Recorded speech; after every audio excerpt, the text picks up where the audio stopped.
7-year-old Zoe had an unusual best friend named Mr. Whispers. To everyone else he didn't exist, but to Zoe he was very real. Her mother, Cassidy, always smiled at Zoe's stories, brushing them off as playful imagination. But one day, Zoe shared something that made Cassidy's heart skip a beat, something about Mr. Whispers that felt too real. It was an ordinary Wednesday afternoon. Zoe sat cross-legged on the living room floor, crayons scattered around her as she worked on her latest masterpiece. Cassidy, her mother, peeked in from the kitchen, admiring the concentration on her daughter's face. The soft hum of the refrigerator was the only sound breaking the stillness of the house. "What are you drawing today, sweetheart?" Cassidy asked, trying to sound casual as she wiped her hands on a kitchen towel. Zoe looked up, her eyes shining with excitement. "It's Mr. Whispers' house," she said, her voice filled with pride. "He showed it to me last night." Cassidy approached, her curiosity piqued. The drawing depicted a dark, ominous house with a black facade. In front of it stood 3 small children, one of whom bore a striking resemblance to Zoe. The shadowy figure of a tall man loomed beside them. The sky above was a stormy gray, adding to the scene's foreboding atmosphere. "Who's that?" Cassidy asked, trying to keep her voice steady. "That's Mr. Whispers," Zoe replied matter-of-factly. "He shows me this at night." Cassidy's heart raced. She forced a smile, though her mind was already spiraling into a whirl of anxiety. "That's beautiful," she said softly, struggling to maintain her composure. The unease didn't leave Cassidy as she watched Zoe color contentedly. The figure in the drawing was too detailed, too specific, for a child's imagination. It struck a chord of fear deep within Cassidy, something she couldn't easily dismiss. Cassidy busied herself in the kitchen, trying to distract herself from the disturbing image. Yet her mind kept returning to the drawing, to the dark figure that Zoe referred to as Mr. Whispers. The house, with its black facade, seemed almost like a symbol of something sinister lurking just out of sight. Cassidy glanced at the clock. It was almost time for Matthew to come home.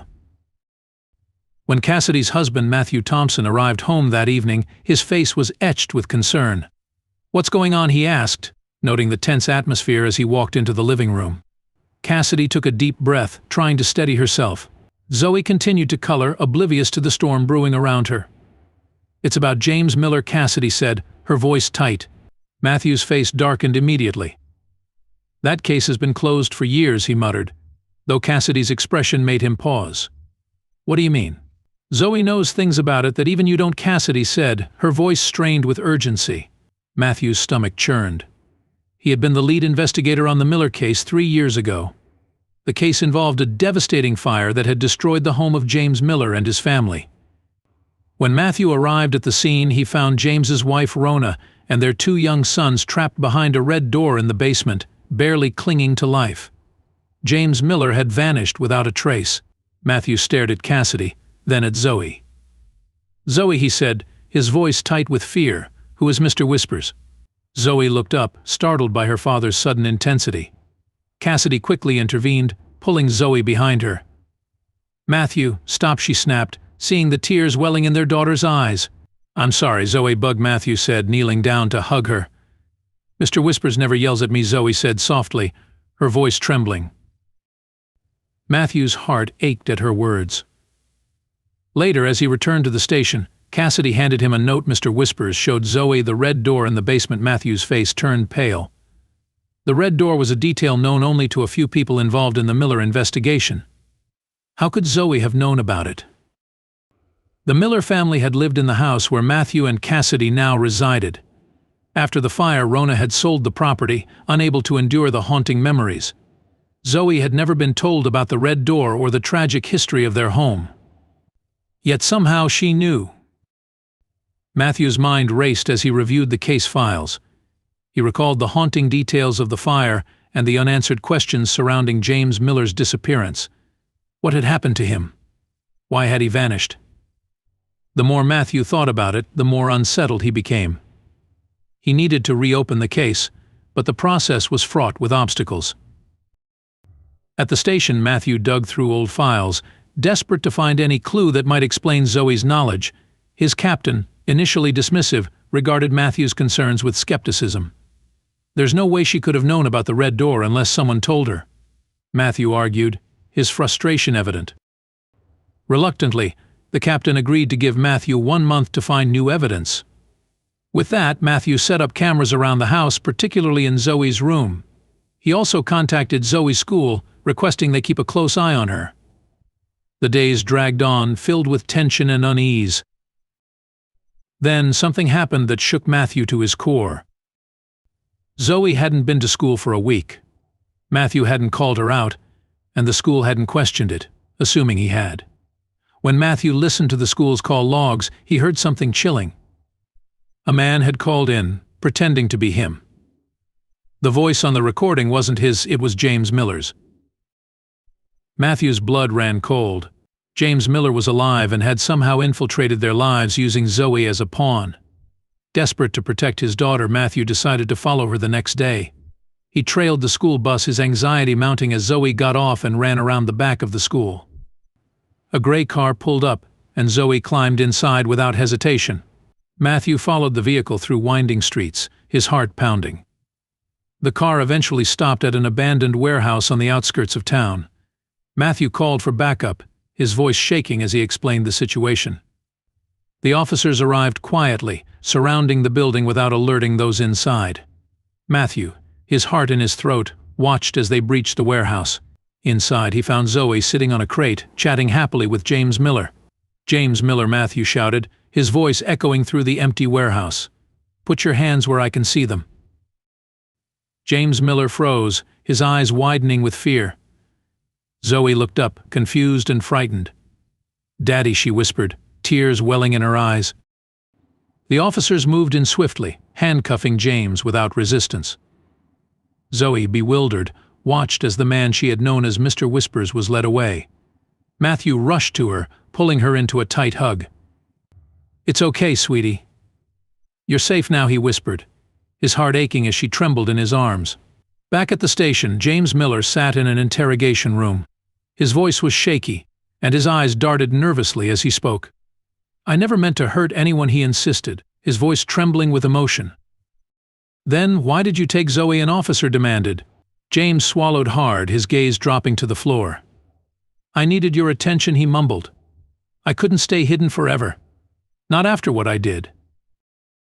Matthew, watching from behind the glass, felt a complex mix of relief and anger. James Miller had haunted his family for too long, but now, finally, it was over. As he looked at Zoe safe and sound, he knew they had survived a nightmare that no one could have ever imagined.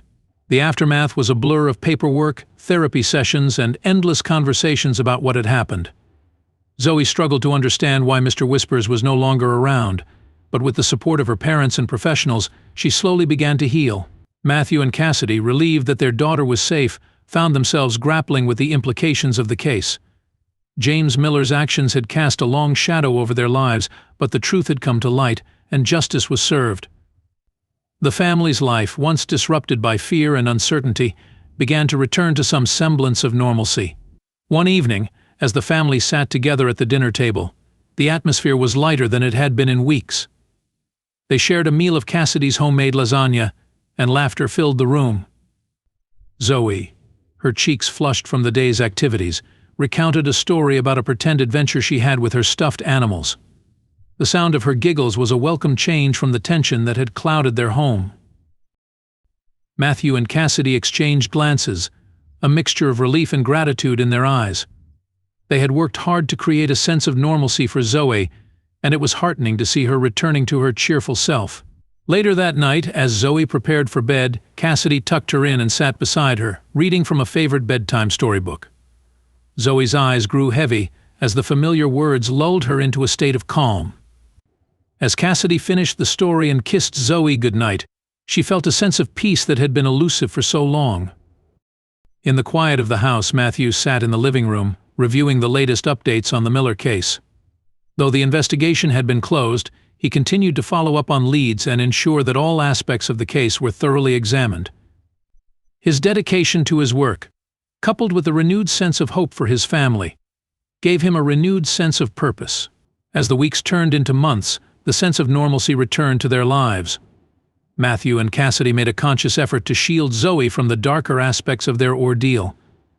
They focused on rebuilding their family's sense of security and comfort. Zoe's artwork began to feature brighter scenes, and the dark figure of Mr. Whispers gradually faded from her drawings. One evening, as they sat together in the living room, Cassidy glanced at the wall where Zoe's drawings were displayed. The ominous scenes had been replaced with cheerful depictions of flowers, animals, and smiling faces. It was a hopeful sign that their daughter was moving past the trauma. "Look at that," Cassidy said softly, pointing to a drawing of a sunlit garden. "That's much better, don't you think?" Matthew nodded, a small smile playing on his lips. "Yes, it is." Zoe, sitting between them, beamed up at her parents. "Mr. Whispers is gone, but I think he's happy now," she said, her voice filled with innocence and hope. Matthew and Cassidy exchanged a relieved glance. They knew the road ahead would be long, but they were determined to face it together. For now, they cherished the peace that had returned to their lives and the joy of seeing their daughter smile again. In the weeks that followed, Cassidy began volunteering at a local support group for families affected by trauma. Her involvement not only helped her process her own experiences, but also provided her with a new sense of purpose. Matthew, meanwhile, continued to be a dedicated detective, using his experiences to guide and support his colleagues. Together, they faced each new day with a renewed sense of hope and resilience. The shadows of the past had receded, replaced by a bright future filled with love, support, and the promise of new beginnings.